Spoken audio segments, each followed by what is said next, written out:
Boa tarde a todos. É uma honra imensa estar aqui com vocês. Agradeço muito pelo convite.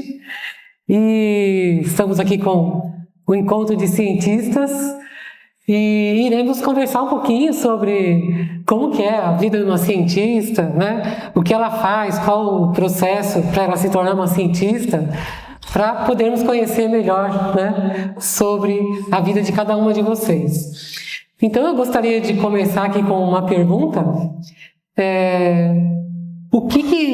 Como que foi o ingresso de vocês na carreira científica, lá na graduação, né? Como é que vocês chegaram até esse ponto e como foram os desafios ao longo da graduação? Só para dar uma motivação, né? Eu fiz física na Universidade de São Paulo e muitas vezes eu era a única aluna na sala de aula, né? Isso foi assim ao longo de todo o curso e na carreira profissional também. Então a gente percebe que tem poucas mulheres nessa área, né? Atualmente tem um pouco mais, eu tenho alunas na universidade, inclusive tem algumas aqui, a Ludmila, a Grazi, a Mariana, prazer tê-las aqui conosco também. Mas então, eu queria saber como que foi para vocês, né, esse processo de escolher uma carreira científica e o apoio da família, tem muitas variáveis aí, tá bom? Então, por favor, comigo o microfone. Bom, boa tarde a todos. Eu também quero agradecer o convite e parabenizar o projeto todo do Museu Catavento, que é uma ideia e é uma ação maravilhosa para a sociedade, para motivar os jovens a ver a ciência, né, como uma possibilidade de carreira mesmo, uma possibilidade de vida. E para mim é uma honra, um prazer estar aqui. Eu agradeço a todos e estar aqui no meio dessas cientistas aí de diversas áreas mais maravilhosas, né? Mulheres que são modelo, né, um exemplo para a gente. Então, com relação à pergunta, por que a gente escolheu a carreira de cientista? Eu acho que eu sou engenheira química formada pela Unicamp, me formei em 1981, já faz um tempo grande, né? Quando eu terminei o meu curso, eu tinha uma colega, uma amiga mesmo de faculdade, que a gente dividia, né? A gente chamava aquilo de república. E ela me disse: olha, eu estou fazendo iniciação científica lá no IPEM. E eu estou gostando muito, vai ter um curso para vocês, quem quiser ver se quer fazer um mestrado, uma pós-graduação. Esse é um curso onde você vai ter o contato com a possibilidade das áreas de pesquisa, conhecer um pouquinho o que se faz lá. E ele começa já em janeiro. A gente se formou em dezembro, né, recebeu lá o nosso certificado, o CREA, e aí eu falei, pô, bora, vamos fazer, vamos tentar ver se essa é uma carreira que a gente gosta. E eu fui com ela para lá, para o IPEM. Ali era um período onde a gente ficava com vários colegas jovens, né, fazendo várias matérias que estavam relacionadas com a área da parte de energia nuclear, tinha matemática, tinha física, e a gente fazia provas também, e o ambiente era muito agradável, eu gostei muito do IPEM. Então, desde o começo, eu fui atraída pelo ambiente, pela possibilidade de desenvolver pesquisa, e eu tinha já uma pesquisa em mente que eu queria fazer, que era na área de materiais. Embora eu fosse engenharia química, eu queria atuar na área de materiais. E aí eu já fui escolhendo ali quem poderia ser o nosso orientador, quem que poderia ser uma pessoa que pudesse me orientar realmente num tema que fosse do meu interesse, e tudo caminhou perfeitamente bem para que a gente caísse exatamente na área onde eu entrei, acabei sendo uma das selecionadas, né? Foram vários selecionados, e eu fui para o que a gente chamava antes de metalurgia, hoje é Centro de Ciência e Tecnologia de Materiais. E lá eu comecei a fazer o meu mestrado, terminou o mestrado, gostei tanto, falei, vou fazer agora um doutorado, agora vamos fazer isso no exterior, vamos fazer essa experiência fora, para poder, que é uma coisa que eu recomendo muito, né? Para quem tem interesse e considera essa carreira, essa experiência no exterior é muito, muito gratificante, né? Enriquecedora. E nesse meu período havia um projeto de pesquisa dentro do próprio instituto que precisava de contratar, e eu tive a grata surpresa de receber no laboratório onde desenvolvia a minha parte experimental um dos coordenadores que disse: eu gostaria de que você fizesse parte desse projeto. E eu queria alguém que tivesse noções de química, mas também entendesse de materiais. E eu falei, nossa, então eu pensei em você, então foi muito importante essa experiência que eu tive lá dentro. Eu falei, então é aqui que eu vou ficar. E eu estou no IPEM, contratada desde 1984, então aí são mais de 40 anos. Mas é um ambiente, nós estamos aqui com vários colegas aqui hoje do IPEM, trouxemos aqui, e eu acho assim, eu posso dizer que eu não me arrependo da escolha que fiz em termos de carreira. Eu acho que foi extremamente gratificante para nós. Uma das gratificações é a formação de recursos humanos. É a orientação, é você inspirar pessoas jovens para que elas descubram que ali é um caminho, talvez, de vida e de carreira. Essa é uma das maiores satisfações nossas como cientista. Formar para que aquele que fica dê continuidade ao trabalho que você iniciou, né? Também dar aula também é agradável, mas a orientação, aquele é quase que um filho para a gente, né? E aí a mulher nesse lugar é importante exatamente porque também tem aquele lado feminino, mulher, que abraça, que acolhe, e que quando o aluno está com um problema, você se transforma meio que em mãe também, né? Isso tem esse lado da mulher na ciência. A mulher, ela abraça e se envolve, porque está acostumada, né, a lidar com as emoções dos filhos, e isso é muito importante. Então, eu diria para vocês jovens que considerem a carreira como uma possibilidade, e é uma carreira gratificante. Eu quero também parabenizar e também falar que um ambiente como esse, ele desperta, né? Ele motiva. Eu não tive essa experiência, né? Eu sou nascida em Campina Grande, Paraíba, e então naquele momento a gente não tinha toda essa possibilidade de ter essa convivência com um local como esse. E nessa história que foi se desenvolvendo, foi mudando, depois morei no Belém, morei em Manaus, tenho uma ideia boa do Brasil, amo o Brasil, sou uma fã do Brasil, realmente acho que a gente tem coisas maravilhosas que eu acho que ela vai falar um pouco sobre isso. E o fato de eu ter escolhido essa carreira foi, apesar de não ter todos os estímulos que são possíveis aqui. E eu queria também dizer que eu cheguei à gestão recentemente, assumi a gestão do IPEM, que foi um grande desafio para quem foi uma pesquisadora de laboratório, né, rato de laboratório, junto com alunos. Foi um desafio. Eu já estou na gestão 5 anos, 3 anos na Coordenadoria de Pesquisa, Desenvolvimento e Ensino, e depois agora na Superintendência, mais uns 3 anos. E foi um desafio muito grande, foi precisar muito coragem, e para isso eu tive o apoio da família, tive apoio de toda a família para que eu pudesse enfrentar um desafio que para mim a gente já estava achando que não tem mais. Então assim, tem mais esse caso. Eu confio na potência das mulheres, na capacidade de gestão, de liderança.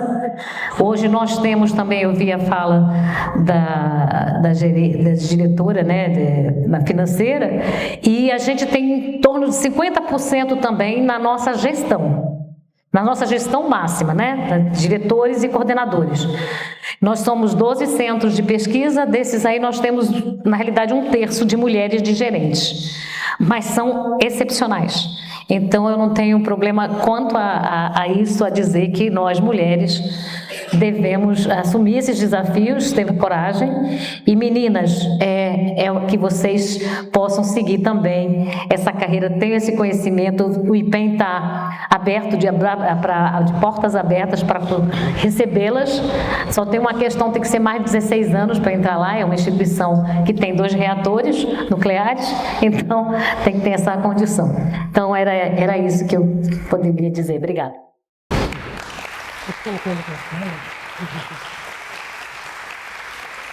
Muito obrigada, Isolda.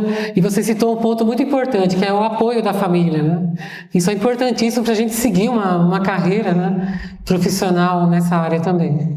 Então, eu passo agora para Daniela. Por favor, Daniela. Obrigada, vocês me ouvem? Acho que sim, né?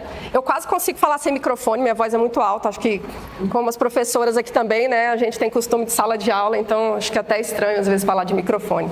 Mas queria agradecer também o Catavento pelo convite, me sinto muito honrada, inclusive, né, quando eu cheguei e vi vocês aqui com muita experiência na minha frente, eu falei, nossa, a honra é ainda maior, né, de eu estar aqui ocupando esse lugar no meio de vocês, cientistas, inspiradoras, conheço, inclusive, o trabalho de algumas de vocês, né, e isso é muito gratificante, a gente ter esse espaço para falar de mulheres na ciência, que é uma coisa muito importante, mas que é muito recente, a gente sabe disso.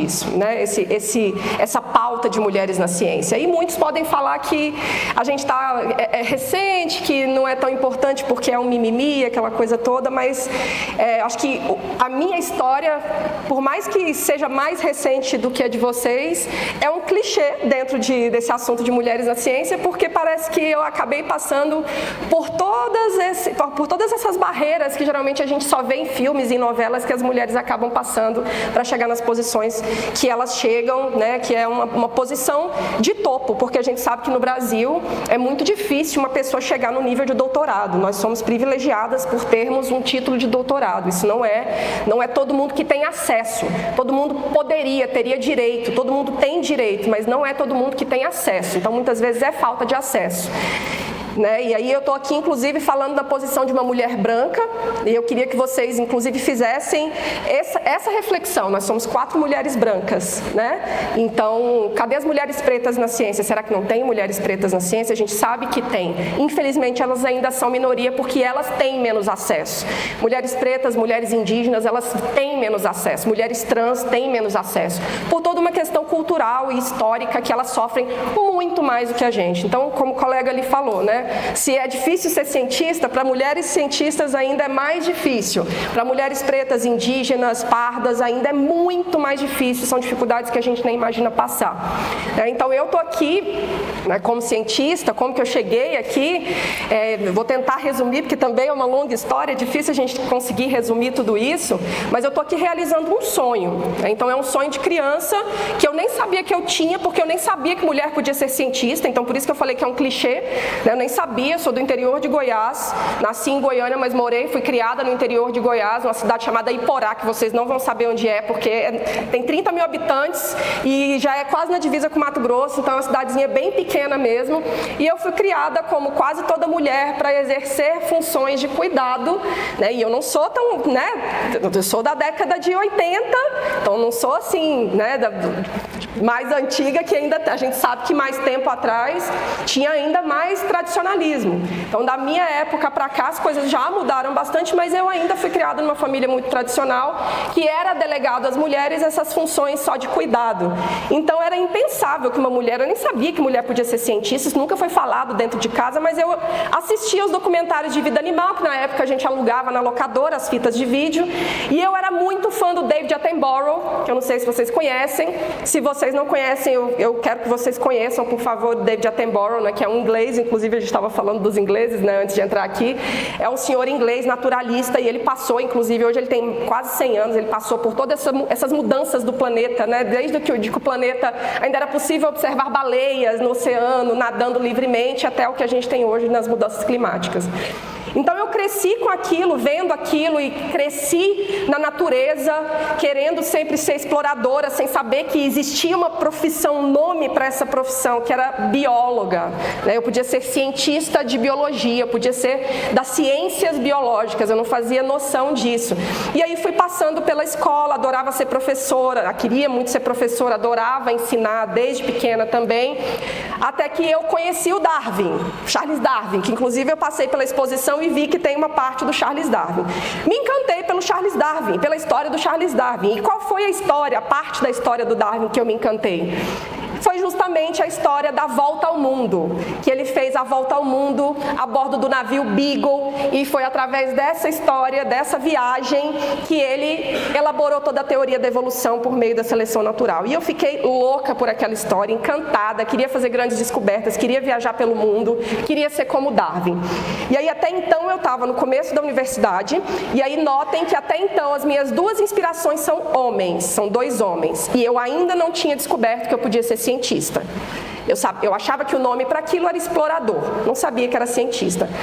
Entrei na faculdade entrei na faculdade por inspiração de um professor de biologia que era extremamente apaixonado e acabou me inspirando muito. Fiz inscrição no vestibular escondida da minha mãe, porque de jeito nenhum a filha podia ser cientista, então eu fui fazer cientista, até então não era, né? Ela era bióloga, e aí ela falava: minha filha, mas você vai ser professora de biologia? Vai ser bióloga para ser professora?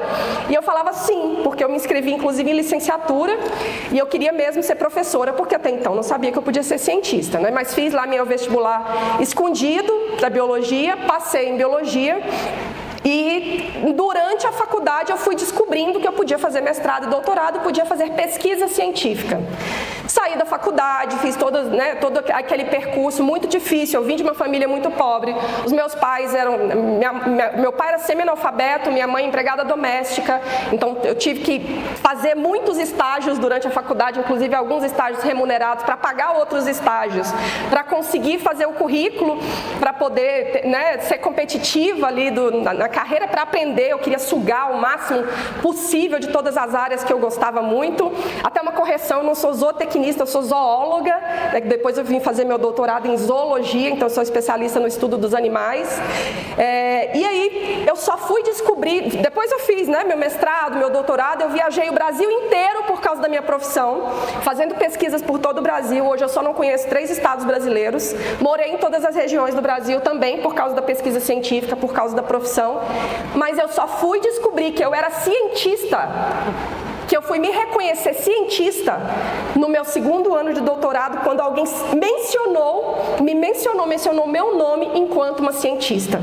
Então foi só no doutorado, depois de quase 15 anos que eu já era pesquisadora, que eu fui me reconhecer enquanto cientista. Porque eu não tive representatividade. Então hoje, inclusive, eu tenho tatuado aqui no meu braço o nome de grandes cientistas, e eu gosto muito de estar em lugares como esse, com mulheres como essas, porque eu acho que isso é muito importante para inspirar essas jovens cientistas que estão vindo depois da gente. A gente está aqui para, né, eu sempre falo que a gente que veio antes, a gente meteu o pé na porta para abrir a porta, meteu o pé mesmo, porque muitas vezes ninguém abre a porta para a gente, né? A gente não tem um lugar à mesa para sentar, muitas vezes a gente tem que construir a sua própria mesa e chamar as colegas para sentar. Então a gente tem que meter o pé na porta para dar espaço para as outras mulheres entrarem, e a gente vai fazer isso quantas vezes for preciso. A gente sabe que, inclusive, em alguns momentos da política, nossos direitos são questionados cada vez mais, né? Então tem algumas épocas que basta a democracia vacilar um pouquinho que os direitos das mulheres acabam sendo questionados. Então, quantas vezes for preciso, eu vou ser uma dessas mulheres, acredito que junto com vocês também, para meter o pé na porta e abrir espaço para as outras meninas passarem. É isso.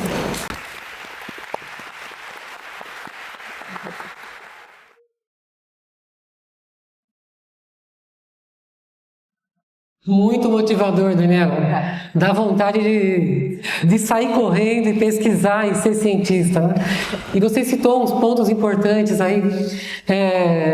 Para mim também não foi algo simples seguir carreira da ciência. Para começar, quando você chega para os seus pais e fala: eu quero fazer física, E aí eu ouvi isso também. Mas o que você vai fazer? Vai ser professora? Né? Por que você vai seguir uma carreira de professora? E aí você se inscreve, faz todo o percurso e tal. Mas para chegar até aí, eu me lembro disso também. Eu era a filha mais velha dos irmãos. Tenho um irmão mais velho, mas eu sou a mais velha das irmãs. E cabia a mim ajudar nos afazeres da casa. Então eu não podia estudar a hora que eu queria. Eu tinha que terminar todas as tarefas para depois poder estudar. E que vontade que eu tinha de fazer isso, sabe? Então, como é importante, né, essa questão da representatividade, né, apoio da família, né, como a Isolda citou, como você está falando também. Se os problemas da humanidade têm diversas naturezas, por que só um grupo restrito de homens vai solucionar esses problemas? Então nós temos que ter essa heterogeneidade de representações, não só das mulheres, mas de todas as áreas, né? De todos os gêneros e tudo mais, né? Então, por favor, Isabel, agora conta pra gente como é que foi os seus desafios e como você ingressou na ciência. Tá ligado esse microfone? Bem, mais uma vez é um prazer estar aqui no Catavento. Eu estou na segunda edição do Catavento Mulheres na Ciência. O ano passado nós viemos para uma roda de conversa, também promovida pelo grupo, que nós fizemos um encontro de 4 gerações. Então eu era mais sênior, depois tinha uma menina 15 anos, uma moça da minha idade, a minha avó diria, depois tinha uma menina 15 anos mais nova, uma outra 15 anos mais nova e uma outra 10 anos mais nova. Então eu já tinha 2 pós-doc e ocupava a posição de diretora do museu. Tinha a Vanessa também com muitos pós-docs e pesquisadora no laboratório. Tinha a Beatriz, que fez mestrado, doutorado e foi para a área de indústria farmacêutica. E tinha a Maria Júlia, que é uma menina preta, que ela era monitora do museu onde eu trabalho, e ela fazia mestrado na identidade afro. Então, era uma mesa diversa em idade, em etnia e vamos dizer, em multidisciplinaridade. Eu sou do Instituto Butantan, uma instituição centenária, que tem 3 grandes centros. O Centro de Desenvolvimento e Inovação, que é dirigido por uma mulher. O Centro de Desenvolvimento Científico, que é dirigido por uma mulher, e o Centro de Desenvolvimento Cultural, que é dirigido pela doutora Suzana Fernandes, que está aqui eu ia dizer recém-ingressa, mas não, recém-empossada como diretora do Centro de Desenvolvimento Cultural. Então, nós temos uma instituição centenária liderada por 3 mulheres, das quais uma delas lidera o Centro de Desenvolvimento Cultural, que tem 5 museus e um centro de memória, todos dirigidos por mulheres. Então temos o Museu da Vacina, que a Maria Augusta está aqui, temos o MUSPER, que uma das representantes está aqui, a Elisandra, temos o Centro de Memória, que é dirigido pela Olga, o Museu de Microbiologia, pela Gláucia, e o Museu Biológico, pela Érica. Então são mulheres que dirigem essas áreas. No Museu Histórico, que é aquele que eu dirijo, nós temos uma equipe de 10 pessoas, das quais 7 são mulheres. A gente ganha de vocês, tá? Nós temos 70% de mulheres no nosso museu. E falando um pouquinho de mim, eu sou da Zona Leste de São Paulo. Os meus pais são imigrantes, eu sou a primeira geração que terminou aquilo que a gente chamava de ginásio. Hoje é Fundamental 2. Hoje chama Fundamental 2. Eu sou a primeira geração que terminou o ginásio. E quando eu estava num ano que chamava 8ª série, eu tive um professor de química, nunca mais o vi. Ele chamava Rubens, ele tinha uma moto muito linda que chamava assim, Honda CB400. Aquilo era a moto. É verdade. Aquilo era a moto. E ele chegou na escola estadual, professora Anita Tala. E ele fazia técnico em química à noite e dava aula para a gente na escola estadual. E ele começou a montar o laboratório. O professor Rubens começou a montar o laboratório. Aquilo me fascinou de um tanto que eu comecei a ajudá-lo a montar o laboratório. E as vidrarias, a organização do laboratório, eu não via a hora de chegar amanhã para ir no laboratório. E quando acabou o ginásio, ele me falou: nossa, você se dá tão bem no laboratório, por que você não faz técnico em química? Eu cheguei em casa e falei: mãe, eu vou fazer técnico em química, tá bom? E ela falou: tá bom. Eu sempre tive o apoio da família, e aí prestei, chamava vestibulinho. Tinha aqui perto, era a Escola da Antártica. E eu prestei a Escola da Antártica, não passei na época, mas eu fui fazer técnico em química num colégio que tinha grandes professores. E eu me encantei com a química e depois, na faculdade, eu fui fazer faculdade de química industrial. Então, eu sempre fui das áreas exatas da química, sempre. Fiz monitoria do ginásio, depois fiz colégio técnico, depois fiz faculdade. Eu quero fazer um parêntese aqui. Se eu estiver falando muito, vocês me cortam, tá? Tá ótimo. Eu estudei à noite e trabalhei de dia.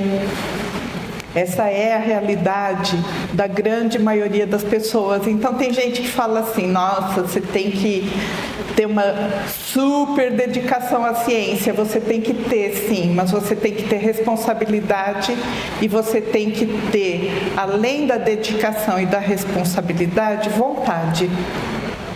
Então, não é porque você não tenha entrado numa faculdade pública, você não tenha tido a oportunidade de fazer uma iniciação científica como a maioria dos seus colegas fez.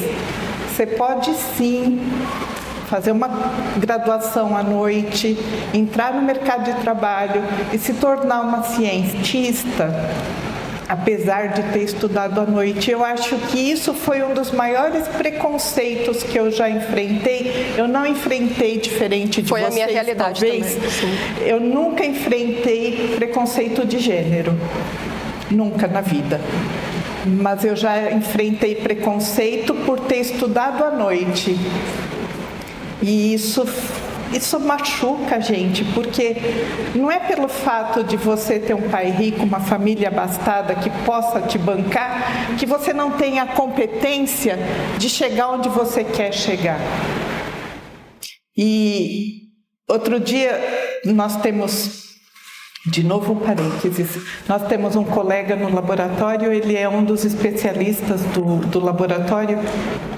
E a gente conversando, e ele falou: quando eu era atendente de telemarketing, e estão vendo, um atendente de telemarketing hoje é um dos grandes especialistas do Brasil de espectrometria de massas. Isso não é vergonha nenhuma, isso não é nenhum problema. Tá tudo bem se você for atendente de telemarketing, você pode chegar onde você quiser. Outra coisa que eu gostaria de pontuar, eu tenho uma carreira, eu fiz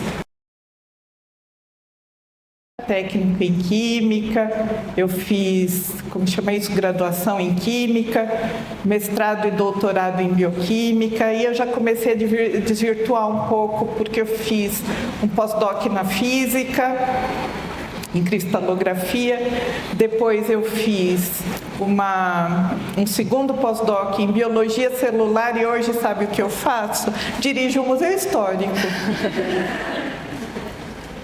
Então as pessoas acham, eu também achava um pouco, eu rasguei muitos preconceitos nos últimos 2 anos. Quando a pessoa fala assim: é um cientista, sabe o que você imagina? uma bancada cheia de tubinho, tem gelo seco por toda parte, você está de luva, não sei o quê. A Suzana é cientista. A Suzana, ela fez história, não é isso? E ela é cientista, então ela é cientista na área de história. A gente tem cientista na área política, a gente tem cientista na área de administração, a gente tem cientista na área, deixa eu pensar, de comunicação. Então, quando você fala, ela é cientista, sabe o que você imagina? A mulherzinha de avental ou então um mocinho? Porque quando é mulher, sempre é mulherzinha, né? E quando é o cientista, não, ele é o cara de destaque, não. Então, vamos rasgar um pouco essa história de cientista é o cara que está na bancada. O cientista, ele tem a multidisciplinaridade para se tornar cientista. Essa é a beleza. É que, às vezes, as pessoas negligenciam isso um pouco, a multidisciplinaridade. E aí, aquela que fez graduação em Química, mestrado em Bioquímica, doutorado em Bioquímica, pós-doc, não sei das quantas, lá, Física e Biologia Celular, hoje é diretora do Museu Histórico.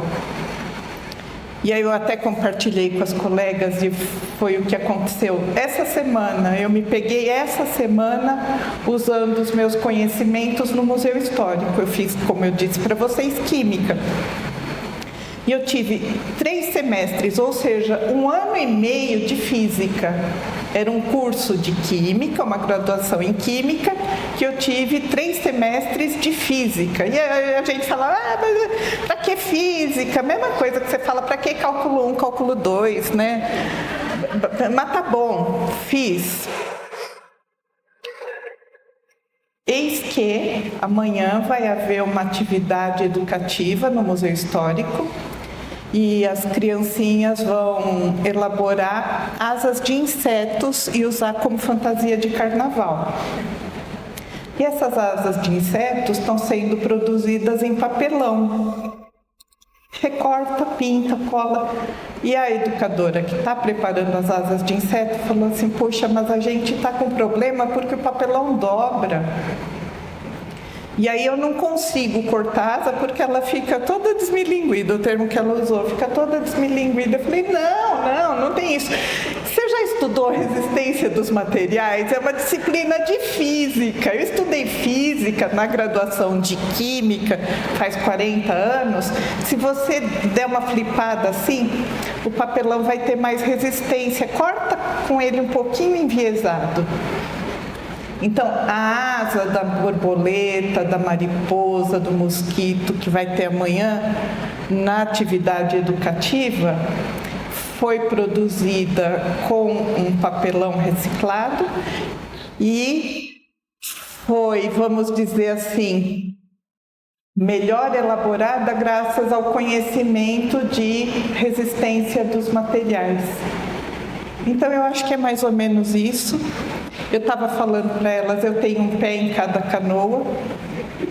Eu também trabalho na área de ciências biológicas, eu não vou dizer de ciências, porque eu trabalho em múltiplas áreas de ciências, mas eu também trabalho na área de ciências biológicas. Eu tenho um projeto fomentado pela FAPESP, fazer jabá para a FAPESP, mas eu tenho um projeto fomentado pela FAPESP para desenvolver moléculas a partir de venenos e secreções animais, de acordo com todos os protocolos de ética, IBAMA, tá tudo bonitinho, tá tudo legalizado, tudo adequado. E também o nosso centro de desenvolvimento cultural, agora eu vou fazer um jabá para a FINEP. Nós ganhamos um projeto de 4 milhões. Eu não sou uma mulher de um projeto de R$1 milhão, tá? Eu sou uma mulher de um projeto de R$998.300. Faltou R$1.700 para ser uma mulher de R$1 milhão. Mas a Suzana, que está aqui representando o Centro de Memória, tem um grande aporte da ordem de 900 mil, né? A Elisandra, que está representando o MUSPER, teve o maior dos aportes, o MUSPER, R$1.200.000, eles vão revitalizar os carros, sabe as ambulâncias? Mas elas eram do século retrasado. Elas não são nem do século passado. É a frota dos veículos da Secretaria da Saúde do século XIX. É isso. E teve o Museu Biológico também, que ganhou um grande aporte. E é isso. Eu quero agradecer. Quando eu subi aqui, alguém fez uhul, eu tenho certeza que foi a Carol. A Carol está ali falando com as mãos. Ela é uma querida, uma mulher na ciência que foi indicada ou eleita ou escolhida, a gente não sabe. Ela não foi sorteada, ela foi indicada para ser a próxima presidente da reunião científica do Instituto Butantan. Então, é uma reunião que acontece há 23 anos e vai ter uma mulher como presidente esse ano.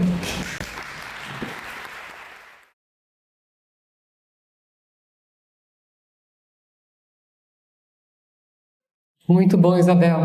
Nossa, vocês veem como é tão diversificado, isso envolve a parte burocrática, né? A gente tem que ir atrás de verba, tem que conseguir financiamento para nos apoiar nos projetos, né? E um outro ponto importante é a questão da maternidade, né? Então, eu sou cientista, eu me caso, eu tenho filhos. Como que fica isso, né, ao longo da carreira profissional? Eu estava contando para as colegas, né, que eu tive filhos gêmeos e não parei de trabalhar, de estudar, sabe? Essa motivação sempre esteve presente. E eles sempre me acompanharam.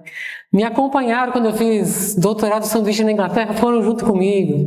Quando eu estava me formando, eles estavam perto ali também, na creche da Universidade de São Paulo. Então, sempre teve apoio nesse sentido, né? E hoje em dia eles são mestres em ciências, né? Minha filha está estudando, tentando doutorado nos Estados Unidos, ela trabalha lá como pesquisadora, né? Enfim, a gente segue, né, sempre motivando todos. Você falou dessa questão da mulher, da feminilidade, né, de dar apoio, né, de abraçar as causas. Como foi para vocês essa questão da maternidade? Vocês tiveram alguma situação desafiadora quanto a isso? Bom, foi bastante interessante você trazer essa questão, porque eu devo a minha dedicação, né, à ciência, à pesquisa, a uma mulher, a uma outra mulher que é a minha mãe. Eu realmente tive filhos tarde, né, eu já estava bem assim, idade avançada, já naquele limite, e a minha mãe que trabalhou a vida inteira, sempre trabalhou e tudo, e meu pai, os dois estavam aposentados. Eles moravam no Rio de Janeiro e eles falaram, nós vamos agora ajudar você e nós vamos mudar para São Paulo. E eles procuraram um lugar para morar no mesmo prédio que eu morava, conseguiram um apartamento, eu morava no quarto andar, eles moravam no primeiro.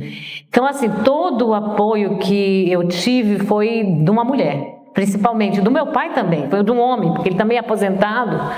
Tudo o que ele não fez com os filhos, ele fez com os netos. Por exemplo, ele não tinha tempo, na época que ele era pai, ele trabalhava muito, era aquela pessoa que trabalhava, viajava. E minha mãe foi professora, né? Formou e começou a trabalhar desde cedo como professora, mas ele ali não tinha essa relação direta com a criança quando ele foi pai. Mas quando ele foi neto, ele trocava fralda, ele fazia tudo. E então eu tive uma condição bastante, digamos assim, privilegiada. Minha mãe está viva, tem 93 anos hoje. Ela já está se tornando a minha filha, né? Agora, porque ela começa a inverter. Mas ela, de fato, eu devo muito a ela. E todos os dois deram muito apoio, além da minha família. Os meus filhos também, muito. Então, nessa questão familiar, meu pai tinha muito admiração por cientistas. Ele gostava de ler livros sobre cientistas. Eu acho que isso também inspirou. Então, a gente a seguir, nossa, para ele era um privilégio, né, ter filhos que estivessem trabalhando na ciência. e sempre lia ali, era um grande devorador de livros, ele faleceu já faz mais de 10 anos, e eles então deram para nós as condições. Eu tenho 2 filhos, minha filha tem 29, ela é advogada e está fazendo mestrado, vai defender esse ano, então tem essa inspiração, está sempre com os livros, onde ela vai, ela leva livro.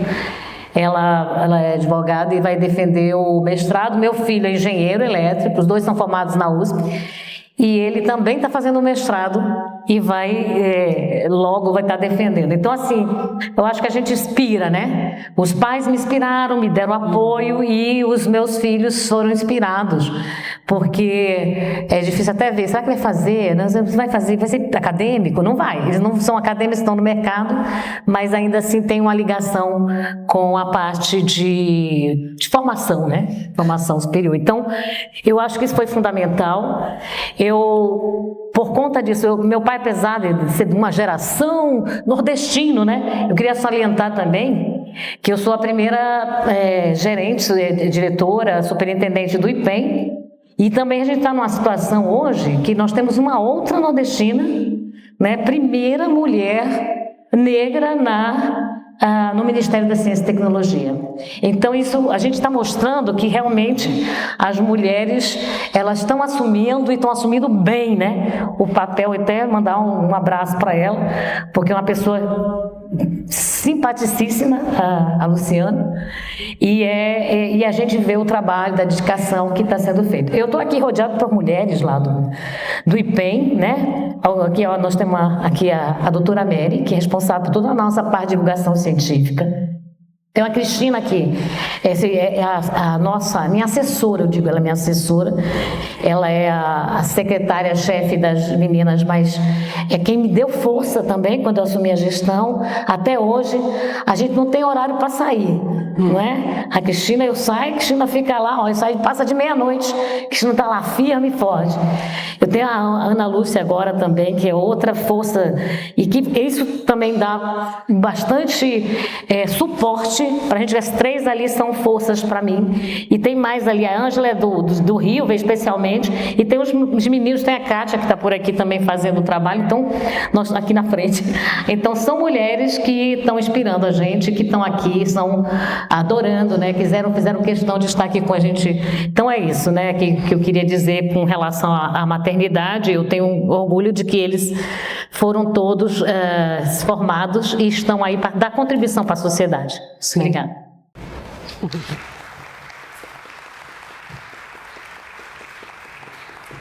Obrigada, Isolda.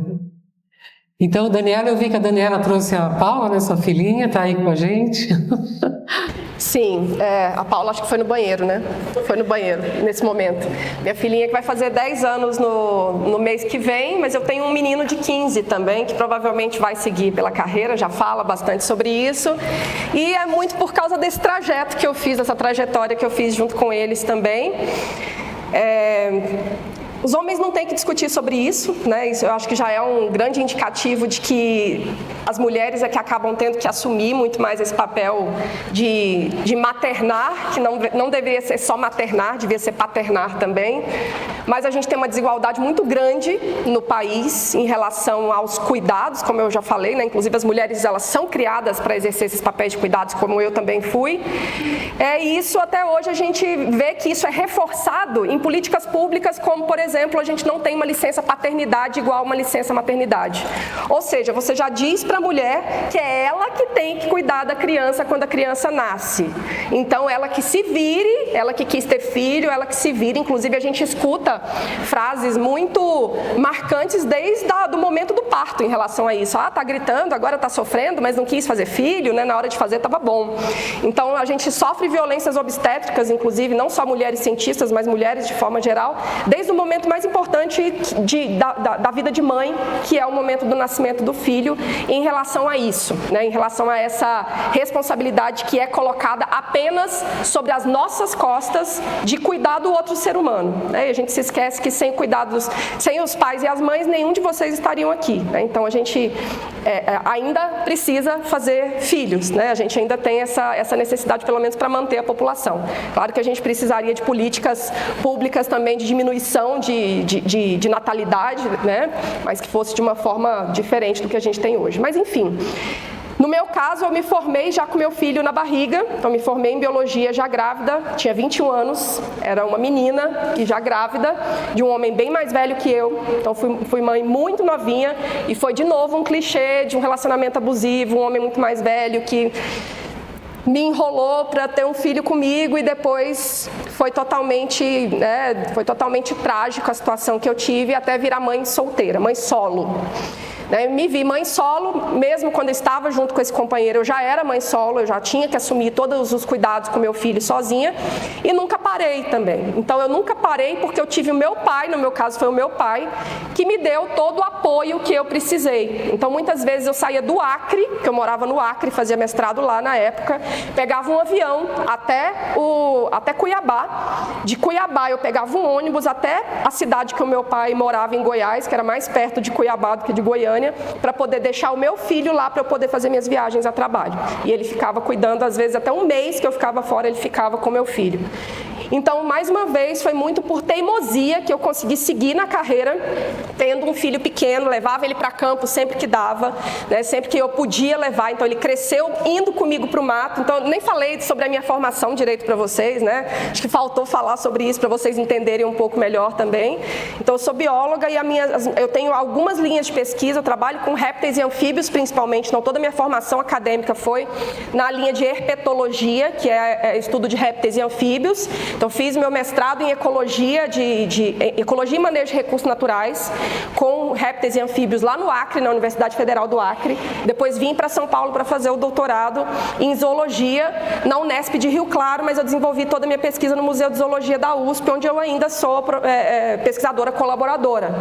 Além disso, sou professora da Universidade de Santo Amaro, sou professora tanto dos cursos de biologia, medicina veterinária e medicina também, né, mesmo sendo zoóloga, também dou aula de meio ambiente e sustentabilidade para o curso de medicina e coordeno 2 projetos de conservação no Pantanal. Então, tudo isso eu consegui fazer sendo mãe, não foi fácil. Depois, no meu primeiro mês de doutorado, surpresa número 2, Paulinha, levanta a mão aí, Paulinha, para todo mundo te ver, está ali, ela voltou do banheiro.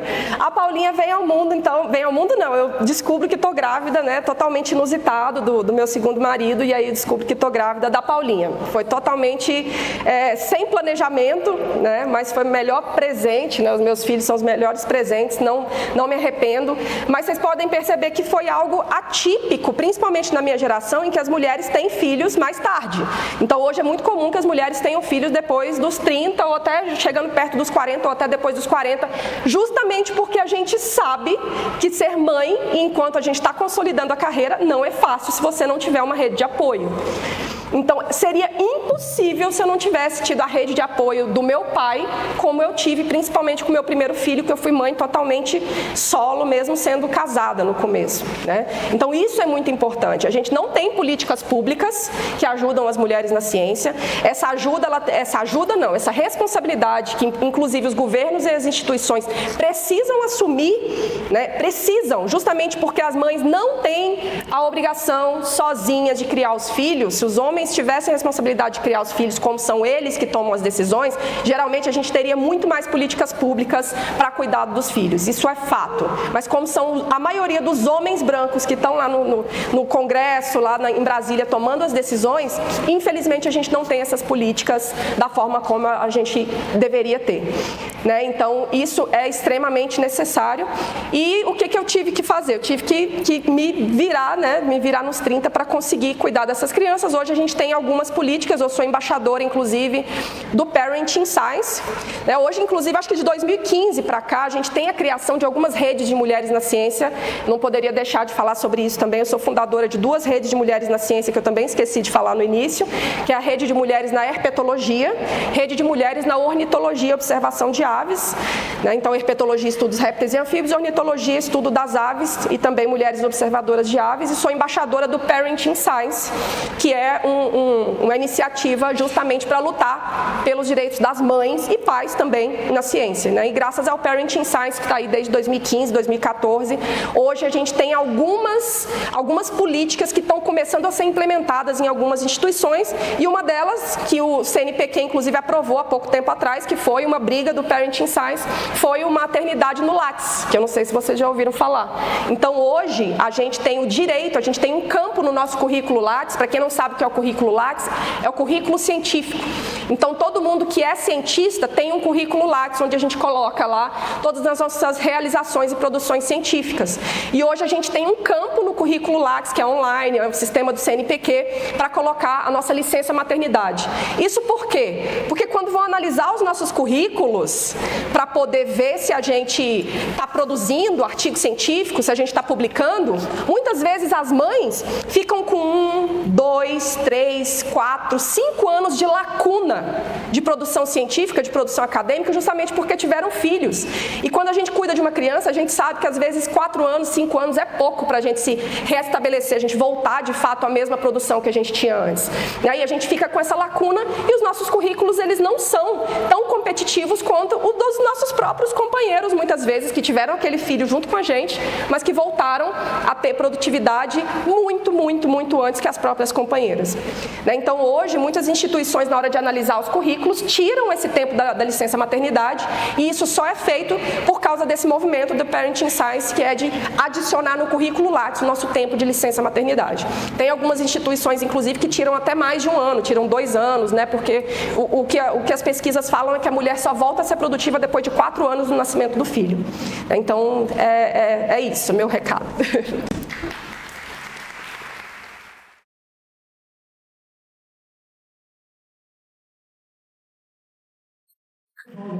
Você usou a sua experiência para criar o projeto aí para ajudar, auxiliar, né, nesse sentido. Sim. Muito legal. Obrigada. Você com as mulheres, né?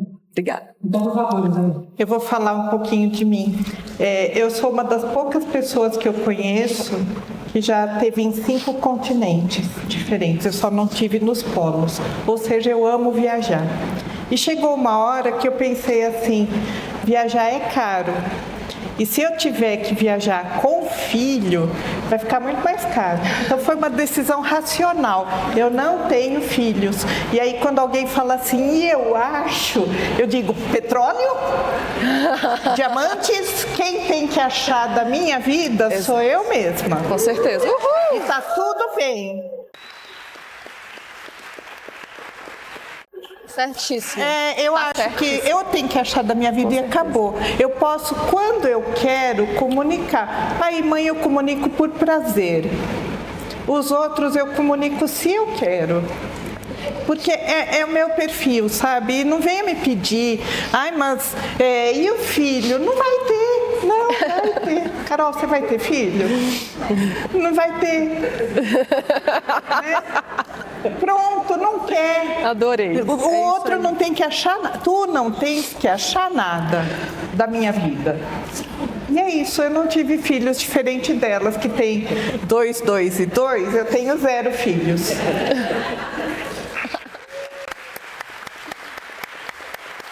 Obrigada.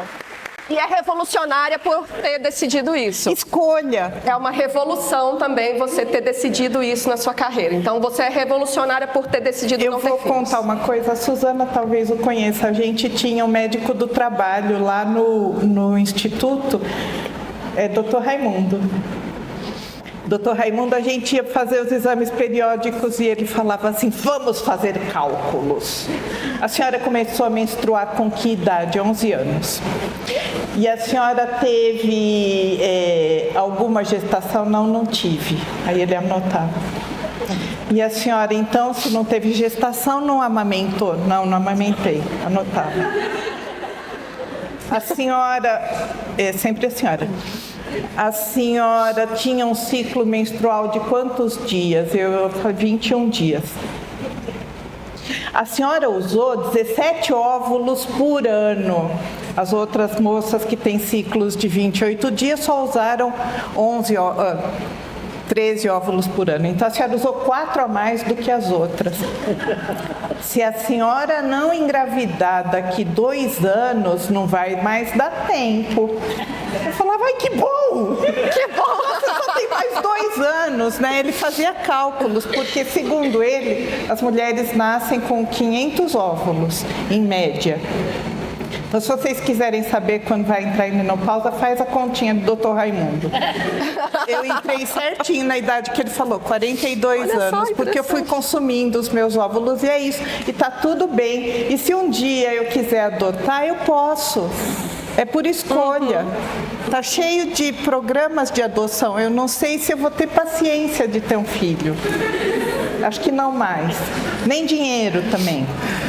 Porque é um exercício caro. Mas existe a possibilidade de maternar sem gestar e sem parir. Existem outras formas. Isabel, com certeza mesmo. É isso.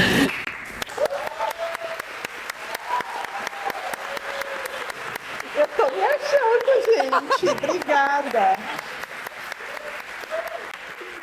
O diretor do Instituto Butantan vai assistir a gravação no YouTube, ele me pediu. Ontem a gente estava conversando com ele, ele falou, Isabel, quando sair o link do YouTube, você me passa. Eu acho que eu vou dar um gato nele, eu não vou passar. Eu não vou passar, porque estou sendo muito transparente, estou sendo muito verdadeira. Mas isso é ótimo, Isabel. E olha, eu queria agradecer a presença de vocês. Foi uma conversa super motivadora, né, incentivadora, com visões diferentes aqui, de mulheres diferentes. E com certeza a gente conversaria aqui horas a fio. Eu acho que eu tinha tantos pontos para colocar, né? Mas a gente está chegando no final do nosso painel. E muito obrigada por tudo, pelo que vocês colocaram aí de vocês, da experiência de cada uma de vocês. E é isso, pessoal. Muito obrigada, Francesca.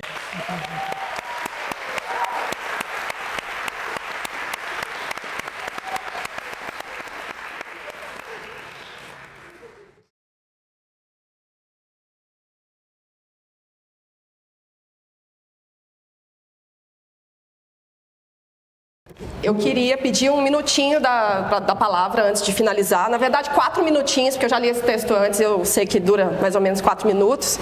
Mas é um recado que eu tenho aqui para essas alunas que vocês têm, essas meninas que trabalham junto, as outras meninas que querem ser cientistas também.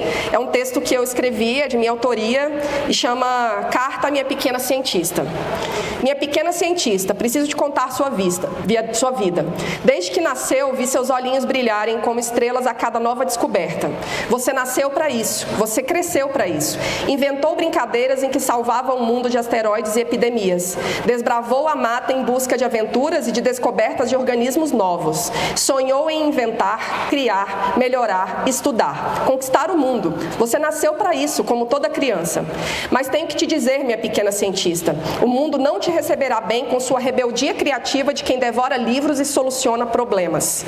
Dirão que você deve ser modelo, que deve aprender a cuidar da casa, que deve se casar e aprender a agradar seu marido, que não deve ser diferente para não chamar a atenção, pois onde já se viu mulher querer aparecer? Dirão que sua nota 10 em matemática não é possível, você é uma menina, e que não pode ser verdade que prefira dicionários a histórias de princesas em castelos encantados. O mundo não é encantado, ele não entenderá você. Quando crescer, minha pequena cientista, será biólogo e vai querer estudar as cobras, mas te dirão que você não pode. Seria legal que estudasse bichos mais delicados como você. Não vá para campo sozinha com outros homens. Você não consegue, esse trabalho é difícil. Não posso te orientar. Minha namorada tem ciúmes de você. No meu grupo de estudo só aceito meninos. Meninas são instáveis e sensíveis demais. Você não vai conseguir terminar sua pesquisa com um filho no colo. Isso, então não tenha filhos. Filhos atrapalham a carreira. Seja organizada, doce, maternal, calma e agregadora em seu laboratório. Deixe a objetividade para o seu colega. Mas eu sei, pequena cientista, você não escutará ninguém. Aquele tanto de rebeldia que nasceu e cresceu assim como você não te deixará desistir. Te chamarão de bruxa, de brava, de bruta, masculina. Mas você não desistirá. Cada palavra alimentará sua alma e sua vontade de aprender, descobrir, entender. Haverá dias difíceis, pequena cientista. Dias em que te obrigarão a usar um vestido cor-de-rosa no lugar de suas botas de solado grosso. Dias em que te farão ficar calada. Dias em que te farão chorar. Nesses dias, pensará em desistir porque o mundo insiste em te machucar e te dizer que não pode ser o que nasceu para ser. Nesses dias, lembre-se de cada cientista, de Mary, de Berta, Rosalind, Diane. Lembre-se de cada cientista que deu sua vida para mostrar que sim, podem nos fazer chorar, gritar, podem nos prender, podem nos bater, podem nos deixar sem comer, mas não mudamos de opinião. Tentarão te calar, te imobilizar. Não deixe. Se esforce, levante, chore, mas se inspire. Você vai conseguir. Será a grande cientista que sempre quis ser e ainda será a grande mulher que o mundo tanto temeu, mas que o salvará. Minha pequena cientista, lhe dou de presente a coragem e a força de todas as bruxas do mundo. Lhe dou o mundo. Tome, ele é seu. Com carinho, a grande cientista que você se tornou. Aí sim!